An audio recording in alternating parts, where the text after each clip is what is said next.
Assalamu alaikum, my viewers. Today date is 10th of December and I am covering my second part of Introduction to Software Engineering. Yesterday we covered about software engineering is a combination of three layers, and these three layers, the first layer methodology, the second layer techniques, and the third layer is the tool. The methodology we cover, it's a standard procedures in a company or a software company to analyze, design, and implement the system. And we cover the analysis, we cover the design, we cover the implementation. Today I am covering the second part of the software engineering layer, which is technique. But before, I would like to explain some part of methodology that I missed in my last video, that is about SDLC, the System Development Life Cycle. System Development Life Cycle is basically traditional procedure in a company to develop, maintain, and replace the software system. As we know that methodology is the standard procedures, so there are standards, and we know there are standard methodologies like waterfall is there, spiral, rapid application development, evolutionary models are there, RUP, rational unified process model is there, and extreme programming and Scrum, the agile methodologies are there. So they are standard, and according to my knowledge, I never discover that any software company is using standard methodology. They are always using customized methodology.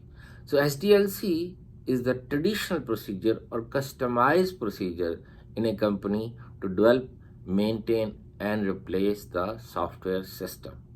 So methodology is the standard, but when we implement, it's a customized methodology. So SDLC, how you practice or implement the software in your company.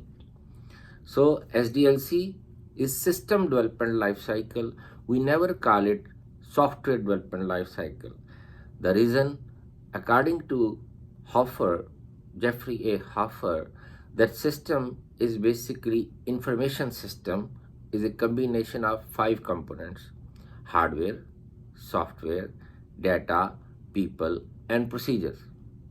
So hardware, like we know the hardware, computers are there, servers are there, mobile devices are there. So we have embedded software like in car, hardware is there. And the software, we already discussed in my first video that software is a set of programs grouped logically to perform a specific task. So software is there. And then we have data. We have metadata and we have operational data. Metadata, the data used to define other data. For example, we have database name or schema name, and then we have database fields like employee ID, employee name, department ID, department name, student ID, student name, customer ID, customer name, and etc. So that is metadata. And the operational data, that is the real data about the fields you define in the database. For example, customer ID, like my name Ridwan Jamil, and then my employee ID, for example 57564, or any employee ID, department ID, department name, customer ID, customer name, and so on. So the real, like our students data, for example Usama, for example Noor Khan, for example Tahir. So any name, Usama, Tahir, Zubair, these are the names are there. So that is metadata and operational data. And then you have procedures. For example, we already defined the business logic, the rules or constraints to define some aspects of the business. So hardware, software, data, people are also there. We have stakeholders, we have end users. So people, we talk about 3 type of people. we have top management, we have middle management, and we have lower management. So these are the three management levels are there. So operational management is there. So we have lower management, middle management, and top management. So we start from top to down. So three management levels are there. Three types of users are there, and procedures are the business logic we already defined there. So software is one of the components of information system, and we can replace old software with the new software. For example, King Abdulaziz University was using Odus when I joined in 2011, and now after a few years they start using Odus++. And similarly, hardware are changing. Pentium 5 or i3, i5, i7 are there. Data is changing like semester to semester in our university or in any academic institution. Students' data are changing from one semester to the second semester, and then they are graduated and new students are there, new intakes are there. So that is changing. People, top management are changing, middle management changing, lower management changing. So management levels changing. And then procedures, business logics are changing. For example, in Saudi Arabia, we don't have VAT, value added tax, few years before, but now we have taxes there. So business logic is changed. So it's changing. So that is the reason we don't call it software development life cycle. We always call it system development life cycle. So that's the part covered about the system development life cycle that I was not able to cover in my previous video. Now comes the second layer of the software engineering methodology covered. Second layer is the technique. And technique is one phase. For example, technique is a method used to accomplish or complete one single phase of SDLC.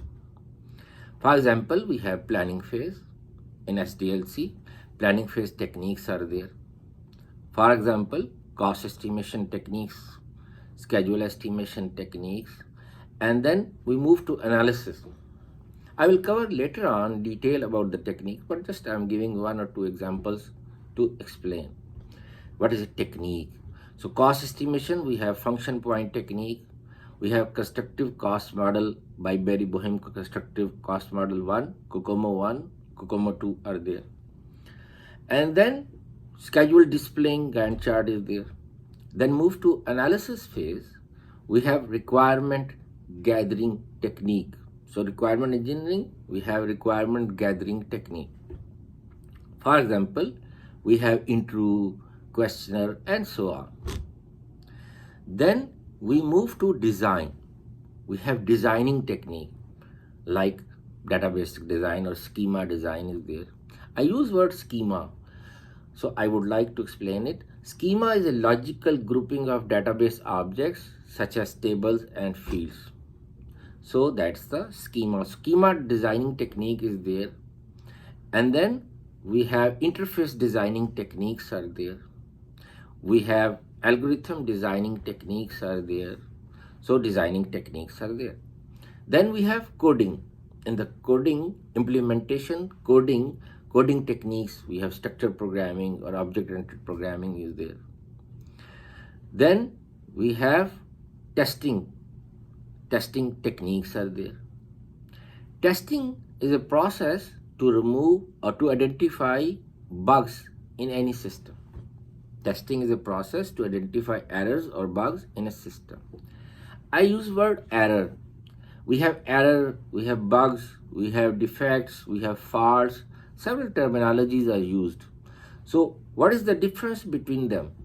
Most of the students, during my experience, they are not able to distinguish between them, differentiate between them. They all are called bugs. But the errors are the bugs reported at the software company side by the development team. Whereas defects are the bugs always reported by the customer. So distinguish. Otherwise, we can call them faults, errors, bugs, no problem. But once we say defect, and it is always be reported by customer. So when we ask the customer to test, he always submit a report. It is called defects report. So defect, and defect is generic term even for all products. Like for example, I buy a refrigerator and has two parts. We have fridge and we have freezer. The freezer part, there was a hole in the plastic. Because of that, air was going inside and the ice was melting and water drops were coming out. So I complained to the vendor, the company from where I purchased, and it was under warranty, 1 year or 2 years. So they replaced freely the door part of the fridge, and the problem is fixed. Similarly, in car companies, in other manufacturing units, they have defect cell unit. The parts which are reported, which have defects reported by the customer, and then car manufacturing company or any manufacturing company like engine, they replace that part. So that's the defect. Now we move to the technique we are talking about, maintenance. After testing, we have maintenance.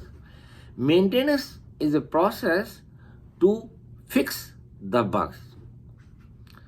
But most of the students are confused about maintenance. They only consider it's just fixing the bugs. No, it's not just fixing the bugs. Update and upgrade the software is the second functionality of maintenance. You receive updates from like WhatsApp or Microsoft or Adobe, from different software companies who introduce their products. So you have to update and upgrade. Again, there are differentiation between update and upgrade.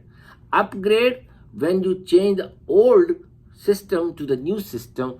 For example, Windows 7 to Windows 8 or Windows 10, that's upgrade. Or as I just couple of minutes before I explained, King Abdulaziz University was using Odus. Now they are using Odus++ for registration of the students or for academic system. So they have upgraded their system. It's called upgrade. So it's under maintenance, and we always have maintenance contract with the customer. After we deliver to the customer, we have maintenance contract 1 year or 2 years or so on. So normally that's the practice. Now comes to the techniques. Maintenance technique. Fixing bugs is one technique. We call it corrective maintenance. And then update or upgrade, we call it perfective maintenance. It's a technique. There are two more techniques that also fall under the umbrella of maintenance. One is called adaptive maintenance. So adaptive maintenance, what is adapt and what is adopt? There are two words, and again, majority of the students are confused with those terms, adapt and adopt. Adapt means change according to the situation or according to the environment. That's adapt. Adopt, like you follow something. Like, for example, some couples, they don't have child due to some disease or by Allah. So Allah said, you cannot create your baby, it's by Allah. So we talk about adopt, like we as FCIT, Faculty of Computing in King Abdulaziz University, we achieved ABIT standard, accreditation standard. But before we achieve, engineering department of King Abdulaziz University, they achieved ABIT. So we adopted their procedures to achieve ABIT. But on the top of that, we developed a system, it's called AIMS, Accreditation Information Management System. So engineering department, they have manual process. So they have files, folders for different courses, and for each course there are different semesters, there are folders. So it's totally paperwork is there. So a lot of papers, a lot of files and folders you need to manage and you need to organize. But we have a system, we have three icons, we have three departments, IT, CS and IS. So IT, CS, IS, three icon, you click IT courses are there. So if you click software engineering course, and you can see all the semesters when we started ABIT till the current semester. So different folders are there. So it's all electronic system, it's all information management system. I would like to define here information system. Information system is a collection of components, working within a boundary, and already defined components, hardware, software, data, people and procedures components working together to produce information or to run a company. Any information system has 5 components: hardware, software, data, people and procedures. They work together to process, so raw facts, data, to process information so they can have reports, and then these reports or the data information in the form of information is used to run the company or business. It's like blood in the human body. So this information or data is the blood. So that's the maintenance. We have adaptive maintenance. Under adaptive maintenance, what we do, we have developed a software for Windows. Then customer changed his mind and he said, why I am paying to Microsoft?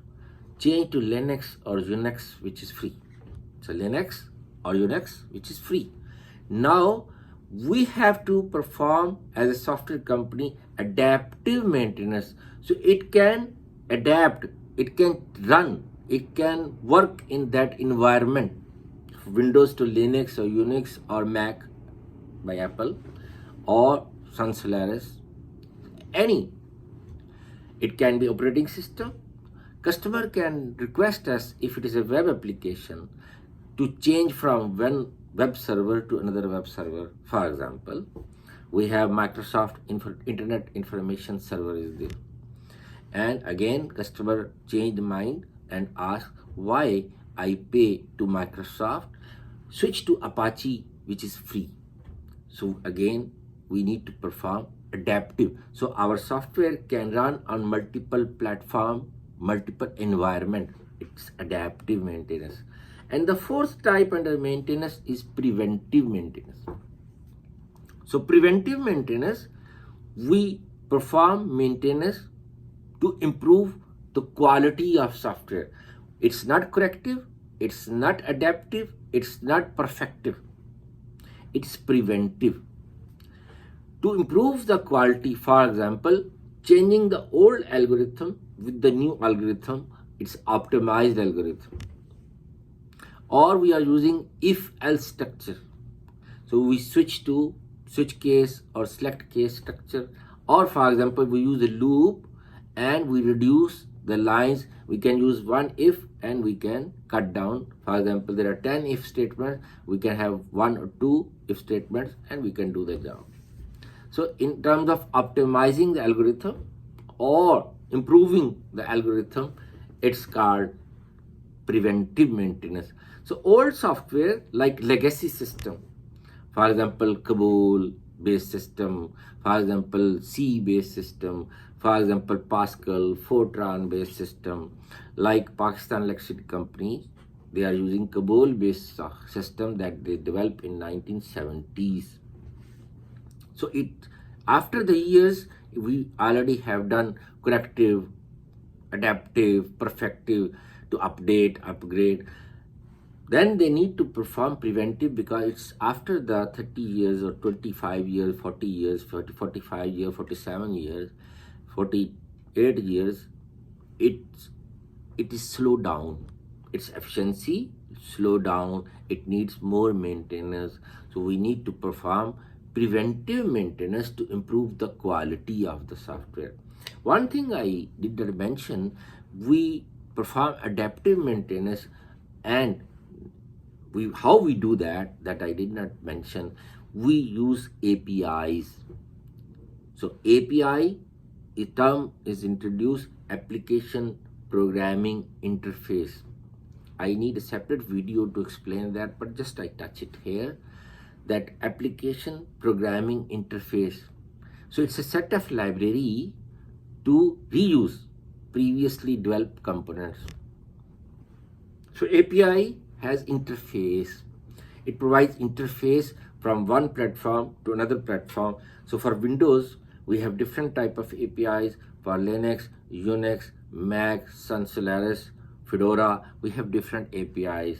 From one web server to another web server, Microsoft to Apache, we have different API. So we have APIs. We need to perform adaptive maintenance, so our software can run multiple platforms. So these are the maintenance techniques. So I move to the third layer, which is tools. We call them case tools. So software engineering third layer is tools, and we call them case tools. CASE stands for Computer Aided Software Engineering Tools. Computer Aided Software Engineering Tools. And we have three types of case tools.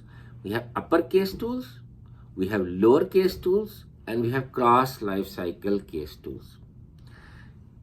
Uppercase, these types are based on system development lifecycle phases. So uppercase tools, the tools we use up to the design phase, during planning, during analysis and design, are called uppercase tools. For example, any tool that we can use up to the design, think over it. Okay, I mentioned, for example, we have such tool which is for modeling. Is it under the upper, lower, or cross? Like star UML or rational rows is there? No, it's not upper. The lower, the tool we use during implementation. So rational rows can be used during implementation. Rational rows can be used before design. So it's not upper, it's not lower, it's cross life cycle. It falls under third type. MS Visio, Microsoft Visio is an example of uppercase. And there is another tool, ERWin, Entity Relationship for Windows. It is also under the uppercase. Lower, during implementation, we have all programming tools for coding, testing tools like automated testing tools are there. We have NUnit, we have Test Director, we have JUnit, NUnit for .NET, JUnit for Java, PHP unit for PHP is there. So these are automated testing tool, fitness is there. So that are lowercase tool. And cross lifecycle, one example I already discussed rational rows, and we have star UML also there. Frameworks are also example of cross lifecycle. Microsoft Word for documentation, cross lifecycle. Microsoft Project, cross lifecycle. Primavera, cross lifecycle. And we have Agile project management, Jira, it's also cross lifecycle. So these are three layers. I define each of them separately to explain you. Hope so you enjoy this video. Thank you very much. Take care of you. Allah Hafiz.